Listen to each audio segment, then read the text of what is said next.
Welcome to Leadership Legacy Radio, where we inspire you to live your dreams, encourage you to take massive action, and be your authentic and genuine self. We focus on 3 pillars. That's empowering youth, equipping leaders, and enriching marriages so that you can go out and dominate your space.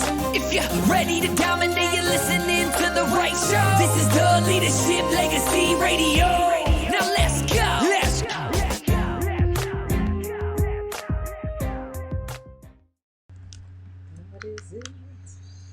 All right, y'all. Take 2. We're going to see if Mr. Zuckerberg cooperates. See if everything lines up. All right, y'all. Drop some value. All right. So, just so that we're clear, Batman, Robin, all right? She was out saving Gotham. And now I'm back. All right. So, had a little bit of technical difficulties, but we will proceed. This show must go on. This program will continue as scheduled. All right. So I was talking about making sure that you understand not only the law of the niche, but the importance of putting people in their sweet spot and then you finding your sweet spot. Mm-hmm. Right? Because oftentimes we put people. So if you're a leader and you put somebody in a position that you think is best for them, but it doesn't complement their strengths, then you can hold back the organization. All right.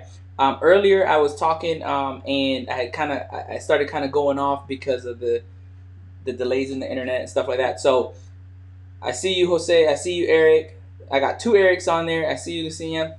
And Eric, don't forget, we got to do our live. So we got to connect. But going back to putting people in their sweet spot, like I can remember, like one of my biggest struggles when it came to sports was when I played baseball, right? I was super fast, and the coach wanted to put me at, I think he wanted to put me at shortstop. Now, shortstop is one of the most difficult positions to play in the game of baseball, in the game of softball. And I appreciate that. Looking forward to it. I see you running that you about to break that 1 minute mile, man. You keep running, you're going to run people out of the gym. And so as I was playing baseball, I always loved running. But the problem was I was right-handed. There was a kid that was actually way better than me at shortstop. He was actually ambidextrous, so he could use both hands, and he actually used to. The reason the coach wanted to put me there is because I would catch with my left, throw with my right. This kid was actually ambidextrous, but he was really unique. He was faster than me when I would do it normally, and he would actually catch it with his right, switch, and then throw with his right. So he would catch, switch arms, and then still throw it with his right. And he was faster than me when I would catch and basically go like this. And so it was so funny because I was saying, Coach, he's way better than me in this position, and you have to be really fast as a shortstop. So I had the speed when it came to foot speed, but I didn't have the skill set when it came to arm throw and kind of like getting the ball across. Now, what ended up happening is another coach ended up seeing that because I was so fast, I could benefit the team by going in the outfield. So he put me in the outfield, and our team started to do way better because I was also, at the time, just because I had got hit with the ball in the face, I was a little scared of the ball. So that's not a good place to be as a shortstop. You can't be scared, right? So that's why it's important that you understand that, 1, you have to know your own strengths. But 2, it's important that you know the strengths of the people on the team, because when you do that, the benefits are your team will start to strive, the individuals will start to excel, the success of the team will start to compound, and then you begin to help everybody be successful. So those are the benefits of knowing when to put people in their strength zone and helping people be the absolute best that they can be. Hey, Ben. And so one of the things that I started thinking about is like, okay, so not only do I need to know how to put people in the right positions and on the right teams, and in the right, kind of like situations, but I also needed to know my own sweet spot. And this is important because if you know your own sweet spot and you find the right place for you, the benefits are tremendous. One, you become more secure in yourself. Two, you get to know yourself better because you're like self-aware. Three, you get to trust your leaders because they put you in an area that you're going to excel in. So you're not like questioning or struggling or second guessing yourself. Then when you're able to do all of these things and it becomes second nature to you, you see the big picture clearer. Hey, Tori. And then you can easily rely on your experience. So ensuring that you put your team in their sweet spots helps the team go faster and further, and it doesn't slow down the organization. Knowing where you belong and how you fit in helps your self-confidence, helps you become better, helps you show up better. You get to trust the team because you feel like you are in the right place at the right time. And you get to see the picture clearly, and you also get to rely on your experience. Wow. So that's one of the reasons why you want to not only know the sweet spot and the niche of others, but you want to know your sweet spot. And that's so important and powerful because it happens on a day-to-day basis. Mm-hmm. You know what I mean? You go into, and it starts even with our youth. Absolutely. You know what I mean? It starts in the schools where the kids are expected to everybody know how to do the same things, learn the same way, and be good at the same things, when in actuality we aren't all built the same way. We don't all learn the same way. We're not all good at the same thing. So I feel like it needs to start in our school systems. Yes. Where we're encouraging kids to discover for themselves what they're good at, what their niche is, and be comfortable with sharing. You know what I mean? So when you get older, or when you go to another class or another organization, you're able to easily say, hey, this is something that I'm good at. You know what I mean? Like, with confidence. And then not only will it help the leader, but it'll help the individual to be able to, to strive. Because like you said, like all of us have, all of us are MVPs. Is that what you had said? You called it. All of us are MVPs. We just have to know what our gifts are, what our sweet spot is. Absolutely. You know what I mean? Like, you won't call me an MVP trying to do something that Chris does. I'm an MVP at what I'm good at. I'm an MVP at who I am, at being me. I'm not an MVP at being somebody else. I'm not an MVP at doing what somebody else can do. And oftentimes we compare ourselves and our strengths or our weaknesses to somebody else's strength. So if I compare my weakness, something that I'm not gifted at, something that I'm not good at, to Chris's strengths, then I'm going to feel like a failure. Absolutely. So we have to be mindful that we're all created differently. Even, having 3 children, each and every last one of them are different. Even though they came from the same 2 parents, they're still different. They all have their own unique strengths, gifts, and weaknesses as well. Absolutely. And, one of the things that I wanted to kind of encourage everybody on this live is, if we don't say anything else, and if you don't get nothing else, you are an MVP. Yes. You just need to find your sweet spot and where you add the most value. Yes. So when you find where you add the most value, you become that MVP. So, you have people that, we love sports, right? So Michael Jordan was an MVP when it came to basketball. Oh. Yes, I know where you're going with this. You put him in baseball? Absolutely not. It's yeah, he thought it's that a he train could wreck. go. Yeah, he thought that because he was good at basketball and he was athletic, that he could go and make that same transition to baseball, and it did not happen. And that's the perfect example. Absolutely. That's what we think. You know what I mean? Like, just because that's not your niche, that's Absolutely. not your gift. And not everybody is gifted in the same things. Like, so somebody had mentioned something to me the other day, and I started laughing because I've never looked at it that way. My friend, he stopped mid-sentence and he said, "You are the best cheerleader." I was like, but then I had an epiphany. It's what I do well. I'm the chief encourager. I'm the one that brings the inspiration. So whether you call it a cheerleader or not, I do what I do well. Just don't call it a cheerleader. Just don't call it a cheerleader, right? I can inspire you. Matter of fact, if you're having a bad day, I can turn it upside down. If you are struggling with something, I can help you get through it. If you need a thinking partner, I can be right there with you. Absolutely. The problem is people try to do things that they're not good at. You know, I stopped trying to be, you know, so I told you guys in 2016, it was a rough year. So I had just got passed over for promotion. I had just lost my grandmother. So I didn't get promoted. I lost my grandmother. And it was like a really, really hard time. I was transitioning back into a job that I was always good at, but I had been doing it for so long that I felt like I had got complacent. And I think other people had seen that, so they wanted to give me a challenge. And I went to another job. I had excelled at it. And then I was coming back. And as I was transitioning back, this mentor walked into my life. And he was loud, he was proud, he was super excited. Everywhere he went, he brought energy. Mm-hmm.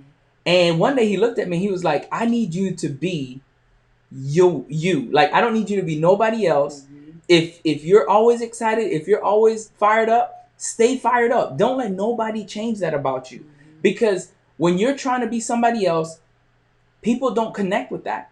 But when you're you, that's what people connect with. When you are being like genuinely you, people are going to gravitate towards you. And you know what?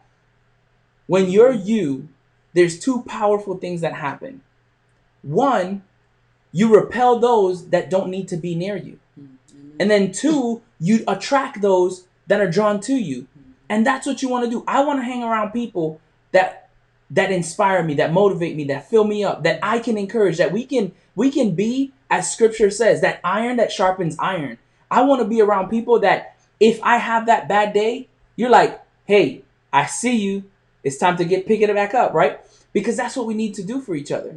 We need to encourage each other. We need to fire each other up because, you know, not every day you can have a great day. And we talked about this yesterday a little bit. We talked about, you know, hey, as you have that moment, you maybe have that day that you're not at your best. Right.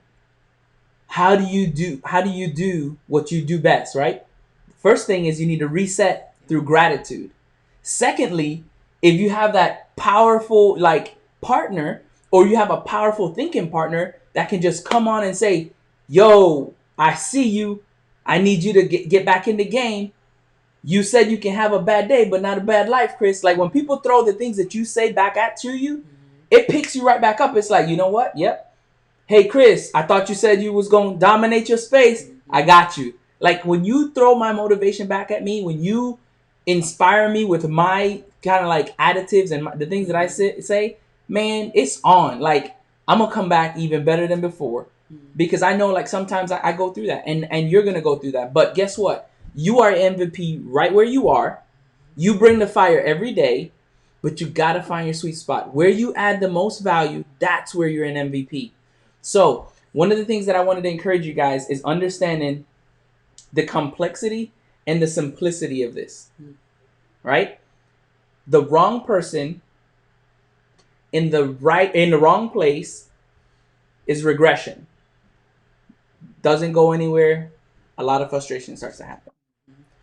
The wrong person in the right place is frustration. So you can be the wrong person, but in the right place, and you can be frustrated because you don't know what to do. Right?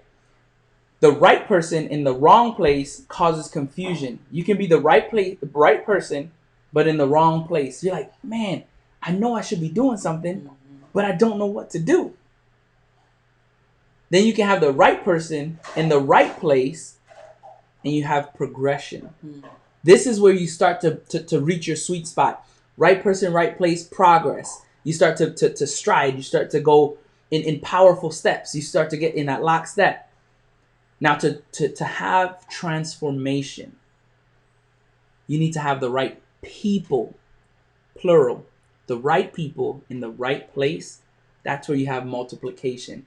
That's where your organization will thrive. So whether it's putting yourself in your sweet spot or putting your teammates in your sweet spot, this can apply anywhere. This can apply in your home, in your business, on the job, anywhere that you put people in their strength zone, they excel. I promise you, like, I know for a while, like, I thought, like, okay, well, everybody needs to do these different things. Like, you want to give people an opportunity to try new things because it builds character. It builds well-rounded individuals. It gives them flexibility to be able to fill in the gap when people are out and things are not going right. But your team is at their best when you put them in their sweet spot. And that's really the gist of it, right? So the right people in the right place is powerful. Absolutely. Multiplication. Mm-hmm. And that's so, you know, like we said, it's important for us as individuals, as people, to know what that is, because not all the time are you going to have leadership that's willing or that even knows how to do that. Yeah. You know, to put people, okay, I want to put you in your sweet spot or put you in your strength area. Some people don't care because they don't know what their strengths are. Yes. They work a job and they're doing what they're told, whether or not they're happy with doing it, whether or not they're good at doing it. They know that I got to get paid, so I'm going here, I'm showing up every day, and I'm doing my job to get paid. And sometimes it's out of our control. Like, we have absolutely no control over, you know, certain positions. If I need a job and I apply for a job, I got to go and do what the job responsibilities entail. But it's so critical that even when you get those positions, because, you know, even now, like on a job, you have somebody that applied for a job and you see you are better at this. Yeah. But this is your job description. Yes. This is what we are paying you to do, and you're not that great at it. You know what I mean? Like, what, you know, that's a tough spot to be in. So you have to, you know, find a way to, you know, maybe add your strengths in there to make it more of a your thing. Yeah. You know what I mean? Like, the focus, when I'm doing this job, the focus is more on people. When you're doing this job, the focus may be more on organization. The focus may be more on production, whatever you're good at. So it's important that, you know, if you're in that position to where you don't have any control over being in your sweet spot, you know, specifically, you can kind of just add your own little, you know, kind of twist flavor to it to make it good. But I really like that. Yeah. And, you know, I see a few people live. Hey, Teresa. Hey, Dave. Hey, Huang. Hey, Perry. Jessica, Mommy.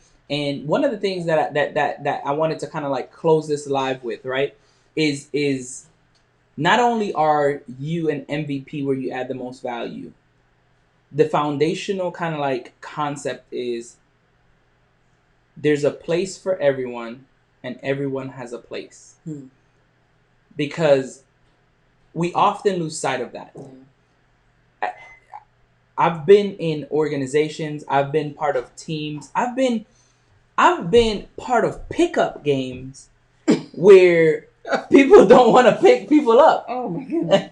And like, honestly, like, there's some people. It's so funny. Like, I was in a pickup game, and this one kid, nobody wanted to pick this kid. Like, nobody. And it was because of like what he looked like when he was like, you know, playing around. This dude had the best shot I had ever seen. But the problem is he never had an opportunity. Oh, man. Never had an opportunity. So, you know, being the kind of person that I am, I was like, you know what? Like, we're just out here to have fun. Like, hey, you know, let's pick this kid up. Yeah. Everybody was like, no, we're not picking him up. I was like, look, man, I'll sub for you. You'll sub for me. Yeah. We'll be cool.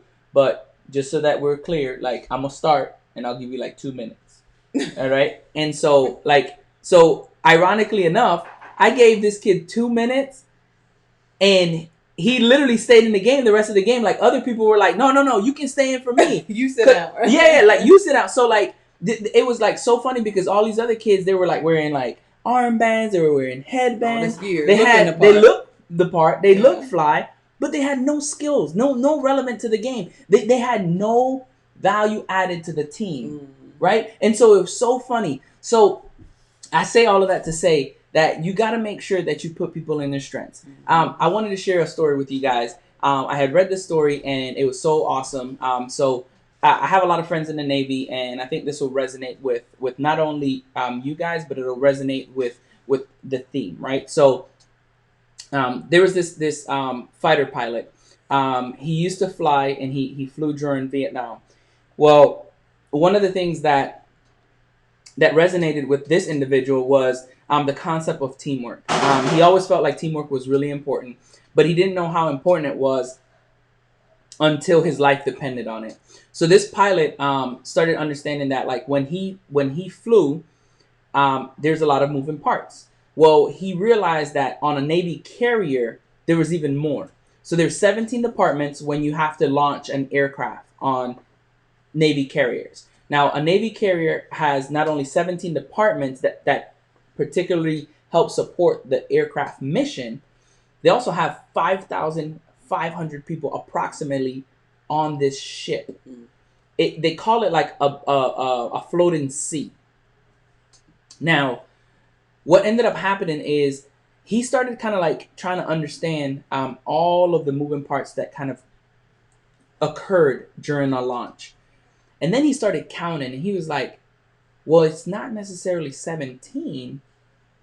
It's actually more when you have weapons on the plane. So there were 17 departments when it was just a regular mission, when they were just practicing, trying to take off, land, just practicing maneuvers so that they can get better. Well, there was 22 when they had weapons loaded, because now you had to have people to like calibrate the weapons, people to load the weapons, people that made the weapons, people that secured the weapons, all of these other departments that came part of the package when you had weapons on it. So lo and behold, this guy takes off, goes into war, and his plane gets shot down. His name was Charles Pumley.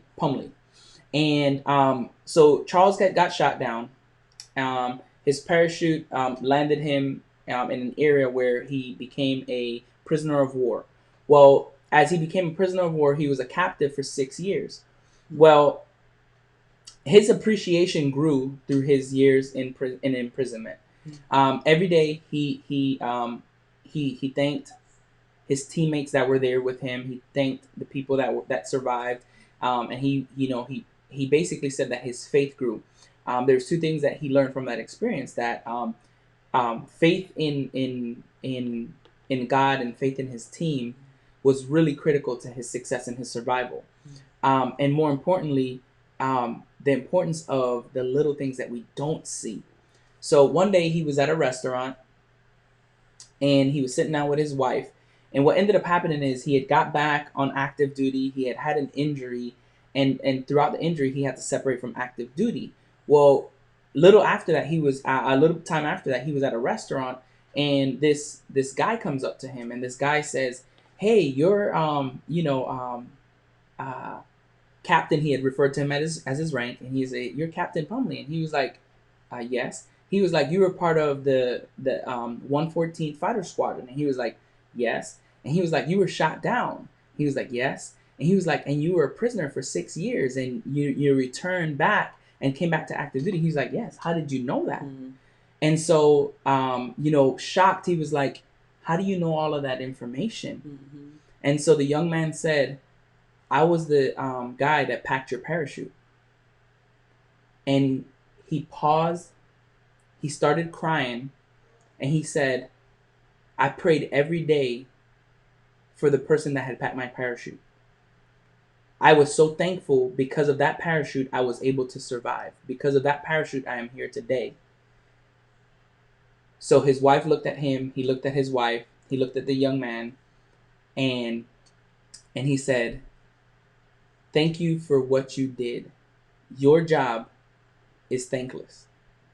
I'm so grateful that I'm able to thank you in person, because I thanked you every day, and I prayed for you every day." And I say that all to say that individual that packed the parachute, he was in his sweet spot. He did what he did well. Charles Pumley is now a motivational speaker. He speaks to Fortune 500 companies, and his story is, do you pack the parachute? Do you support your team? Are you in your sweet spot? Do you take them to the next level? So I'm asking you, are you in your sweet spot? Did you pack your teammates' parachute? Are you happy where you at? Do you deliver every day? You are an MVP where you add the most value. So, in closing, as always, guys, go out and dominate your space. That was awesome.